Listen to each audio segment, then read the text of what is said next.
মুসলিম বিশ্ব, মুসলিম ভাইরা এবং মুসলিম বোনেরা, আমরা জানি যে গাজা অভিমুখে একটা ত্রাণবাহী জাহাজ গ্লোবাল ফ্লোটিলা সমুদ বলে একটা জাহাজের কাফেলা বের হয় এবং তাদের যে কাফেলার উপর আটক করেছে দখলদার বাহিনী, এবং আমরা তাদের জন্য দোয়া করি যারা এই কাফেলা নিয়ে আমার গাজাভাষী ক্ষুধার্ত এবং নিপীড়িত মাজলুমের পক্ষে যারা যাচ্ছে, আমরা তাদের জন্য দোয়া করি।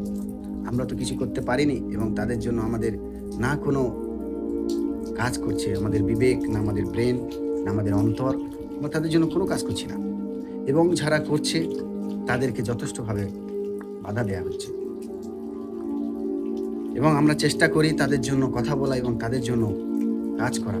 আমরা কিভাবে আমাদের একটা জাতিকে শেষ করে দেওয়া হলো এবং সমস্ত মানুষকে নিপীড়িত এবং অনাহারে দুর্ভিক্ষর কবলে তাদেরকে শেষ করে দেওয়া হচ্ছে। আমরা দোয়া করি এবং তাদের জন্য কাজ করি, আমরা তাদের নিয়ে ফিকির করি।